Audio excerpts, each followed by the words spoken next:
ผมเดินมาตลาดกับยายสุเอาพ่อคนใจบุญแจกข้าวของ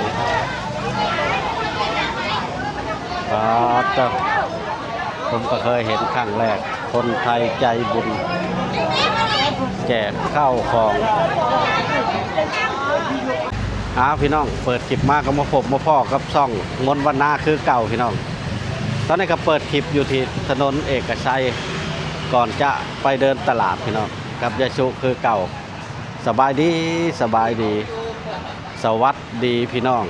เบิร์ดสุขุสุคนยินดีต้อนรับเข้าสู่ซ่องมนต์วันนาพาหล่อคือเก่าพี่น้องตอนนี้มนต์วันนาก็อยู่ที่ถนนเอกชัยก่อนจะไปตลาดไปยาชุเอาพระเจ้าเห็นยังมาลวงลายแค่นี่ฮะเบิ้งมาเบิ้งนี่ไปบ่ได้เลยคนเยอะ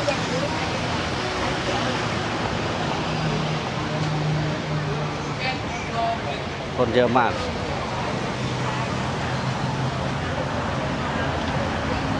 ว่าเขาจะทำอะไรกันโอ้คนเยอะมากระวังรถนะเจ้าชูตลาดออกมาถนนเลยพี่น้องคนเยอะมากวันนี้ก็เป็นวันอาทิตย์ที่21 ธันวาคม 2568อยู่ที่ซอยเอกชัย 83/2 พี่น้องฮะ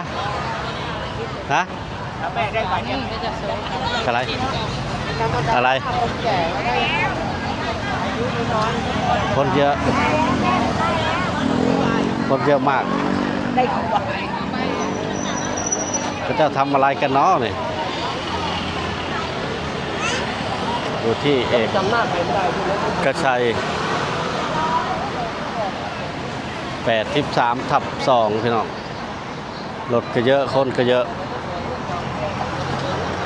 เดี๋ยวเราเบิ่งที่หน่อยบอกจะชุนะ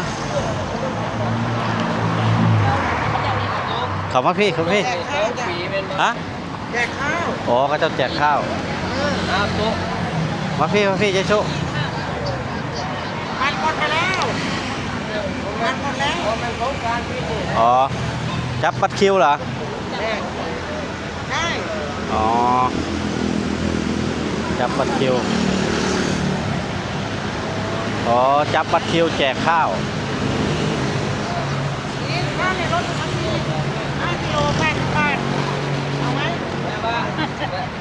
อ๋อแจกข้าว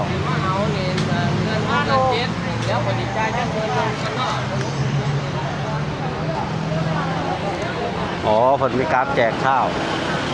แต่ว่าผลจับบัตรคิว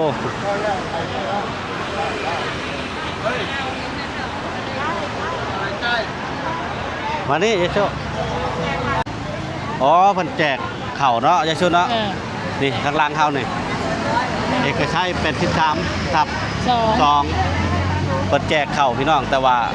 เรากับยายชุบ่มีสิทธิ์ดอกเพราะว่าเมื่อวานเนี่ยเพิ่นแจกบัตรคิวเหรออ๋อเมื่อวานเนี่ยเพิ่นแจกบัตรคิวเพราะว่าเฮากับวันนี้เฮาเดินมาตลาดเนาะตลาดเอกชัยบางบอนเฮากับมาพ่อว่าเพิ่นแจกเข่ายายชุก็ห่วงอยากได้ของแจกน้ำโมแต่ว่าเพิ่นบอกว่านี่เนี่ยเพิ่นบอกว่าบางคนบ่มีบัตรกลับบ้านไปเลยคนบ่มีบัตรคิวกลับบ้านได้เพิ่นว่าแต่ว่าเฮาก็สิถ่ายภาพบรรยากาศให้พี่น้องได้เบิ่งได้ชมเพราะว่าเบอร์อะไรฮะเบอร์อะไรเบอร์ผมไม่มีเลยผมกำลังไม่มีหมายไม่ได้ครับผมกำลังเดินมาแจกบัตรไปแล้วครับผมยายเบอร์80แล้วหลังครับผมกำลังลู่ตอนนี้แหละเขาแจกแต่วันนี่แหละยายแจกเมื่อวานเนี่ยเมื่อวานไม่มีคนก็มาแจกวันนี้อีกอ๋อเรื่องเมื่อเช้าคนมาเยอะเลยยายยังได้เบอร์88เลยเรื่องเบอร์88เลขสวยนะยายเลขสวย8888เฮ้ยยายรู้ไหมคนพิการได้เบอร์88อ๋อเพิ่นแจกทุกปีเนาะอยู่ที่นี่เนาะเนี่ยเขาเรียกตามเบอร์อ๋อ88เลขสวยนะยายไม่งั้นมันไม่เรียบร้อยไปเดี๋ยวผมก็ไปเลยยายดูวัดอยู่ให้เขาไปก่อน88ฉันเยอะเข้าไป เดี๋ยวมันไม่ให้ เนอะ ดี๋ยวมันยืนบัตร อ๋ออ๋ออ๋ออ๋ออ๋อมีบัตรคิว เอาก็กลัวเดี๋ยวมันไม่ให้ มีบัตรคิวผู้คนมารอรับของแจกเพิ่นแจกเข้า แจกไปแล้ว แต่ว่า มีบัตรจ้ะ แจกข้าวสาร แต่เขาสารปีใหม่ เมื่อวานเนี่ยเพิ่นแจกบัตรไว้เรียบร้อยแล้ว เมื่อวานคนน้อย บัตรคิวได้บัตรคิว เนี่ยฉันเพิ่งได้เมื่อเช้าเนี่ย เราบ่มีบัตรคิวเราก็มาเดินดูเฉย เพิ่งได้เมื่อเช้านี้ ๆ อ๋อ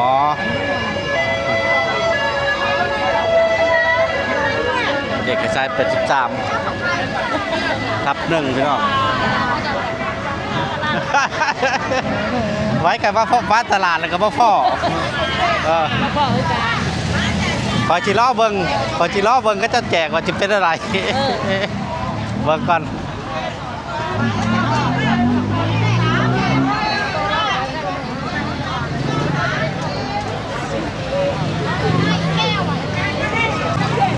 ผมเดินมาตลาดกับยายสุมาพ่อคนใจบุญแจกข้าวของ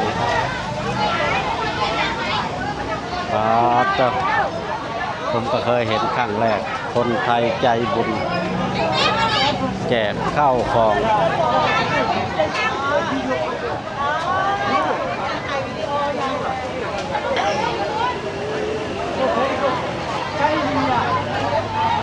ทุกคนก็ได้ข้าวของออกมาพี่น้องตอนนี้มนต์บรรณาก็ยืนอยู่ที่ถนนเอกชัยก่อนจะไปตลาดกับพ่อคนใจดีใจบุญพี่น้อง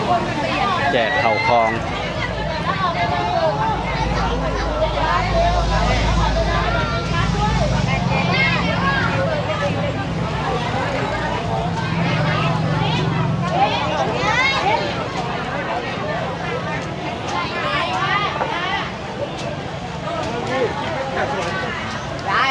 ทุกคนก็ได้รับของแจกเป็นข้าวเป็นมะม่วงมาม่าของใส่เนาะโอ้ก็แจกทุกคนผู้คนก็รอเอาของแจกเยอะมาก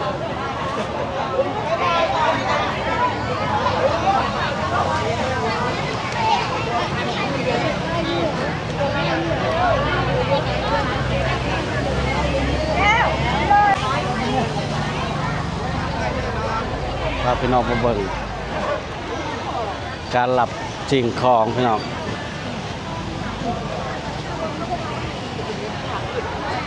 ในโชว์มานี่เอาบอกผู้บ่มีบัตรเพิ่นก็ให้ติเพิ่นให้น้ำหลังบ่โอ้อ้ายเขาก็เข้าแถวเด้อ้ายเขาก็มาเข้าแถวอ้ายเข้าแถวบางเทื่อเพิ่นให้ก็มี มาแบบไรเนาะ ได้คือกันขับไปเลยโอ้คนก็เยอะอ้ายเขาก็มา อ๋อว่าประกันต้องบ้านเบิดนี่เบิดปุ๊บเพิ่มมาต่อเขาบอก บัตรคิวไม่มี นี่เหรอโบวี่ครับ ผมมีบัตรคิวเขากับเขาน้ำหลังโม มีไม่บัตรคิวอ่ะ ไม่มี รอไป เนี่ยคนจะจบบัตร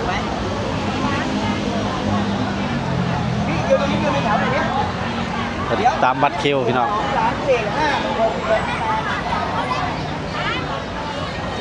ยายโชโบมีบัตรคิวไม่มีบัตรคิวนะยายโชเรานะเราไม่มีบัตรคิวกับอ้ายเขาให้เอิญกับโบมีบัตรคิวรออยู่หันแหละมันก็จะแจ้งให้แต่คนมีบัตรคิวกระเจ้ากับโบมี ตอนนี้น้ำพระเจ้าก ระเจ้ากับโบมีเลยแหละ มีบัตรคิวดิเราบ่มี โบมีบัตรคิว รถเลยได้บัตรคิวได้แต่ว่าร อดีเลยเขาเราคนมีบัตรก็แค่นั้น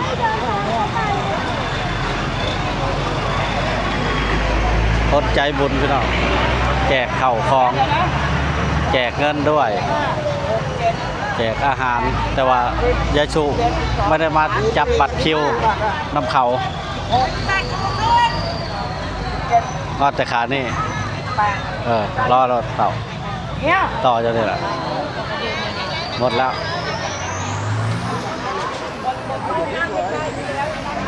ฝั่งโน้นเป็นคนมีบัตรคิวเพราะว่าเขาแจกบัตรคิวตั้งแต่เมื่อวาน เมื่อวันที่ พระเจ้านี่แล้วบัตรคิว 20มาถึงวันที่ 21 ธันวาคมเขาก็มาแจกข้าวของตอนที่5เพิ่นก็ยังแจกบัตรคิวอยู่แต่ว่ามนต์บรรณาบ่ฮู้กับใจชูเดินปกติเดินมาตลาดก็เลยมาพ่อคนใจบุญพี่น้องมาเบิ่งบรรยากาศนำกัน หลังจากที่คนจับบัตรคิวได้บัตรคิวเพิ่นก็แจกข้าวของเป็นที่เรียบร้อยพี่น้องเหลือแต่คนที่บ่มีบัตรคิวคนที่เดินมาตลาดมาเห็นก็สิประมาณนี้แหละพี่น้องตอนนี้มนต์บรรณาก็สิเดินไปตลาดก่อนผู้คนก็ยังเยอะ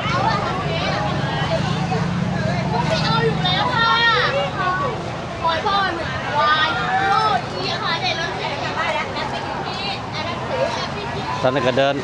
ไปตลาดก่อน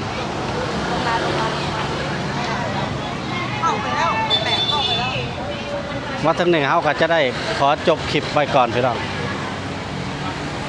ถ้าชื่นชอบกดไลค์กดแชร์กดซับสไครต์น้ำถ้าคลิปได้มนต์บรรณาไทยผิดพลาดก็ขอโทษขออภัยเด้อพี่น้องให้พี่น้องเบิ่งนำกันเพราะว่ามนต์บรรณาก็บ่เคยเห็นจักเทื่อเนาะยายชูเนาะ เคยเห็นแม่ บ่เคยเห็นจักเทื่อการเพิ่นแจกสิ่งของเอาก็บ่เคยเห็นจักเทื่อก็เลยเก็บภาพบรรยากาศให้พี่น้องได้เบิ่งได้ชมเนาะเอา ได้มากกับถามก่อนบ่ฮู้ จบลงแล้วพี่น้องคลิปนี้ก็ได้ไปแล้วพบกันใหม่คลิปหน้าบ๊ายบาย